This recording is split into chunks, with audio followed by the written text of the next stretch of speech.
Well, it's Thursday, and thanks for joining in for us today. On Monday, I asked you a question. What are your weaknesses?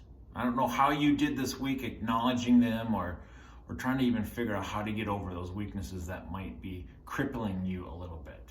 Well, today, as I think about those weaknesses again, I want to think about ways that we can encourage one another, ways that we can help one another out in our weaknesses. And one of them, or two ways, would be to A, encourage, and B, to love them.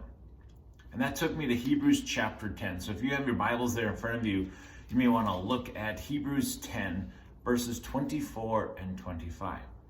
These two verses here are really going to be verses that allow you as students, you as adults, to get through some of the difficult times. But more importantly, maybe to walk alongside somebody else who's struggling. Right now, so often we want to just do things on our own. We want to be our own self. But there are people out there who need somebody. There are people out there who need mentors. There are people out there who need the encouragement and the love. And the only way they're going to get it is from you and I. If we take time out of our busy schedules to talk to them. So students, I know you're busy at school, but in the evenings, send people a text, Snapchat with them, Instagram. Adults at work, in your neighborhood, in your families.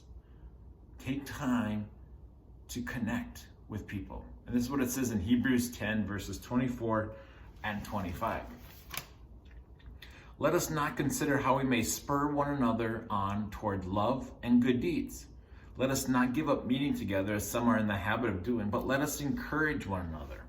And all the more as you see the day approaching. Yeah, it was easy to encourage and to love when we were able to have parties at our house, gatherings in our backyards. And again, like the passage, some of us are giving that up, and we need to, for safety of others and ourselves. But it doesn't mean to give up loving one another. It doesn't mean giving up encouraging one another or spurring one another on for good deeds. Those things still need to happen.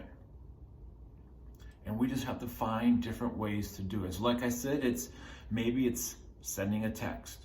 Maybe it's calling someone. I know that's hard to do, to dial in a number and hit call, but maybe that's what needs to happen. Or maybe it's going next door and when you see your neighbor outside, talking to them. Social distance, of course, but being outside, talking to them. So whatever your weaknesses are, we all have them.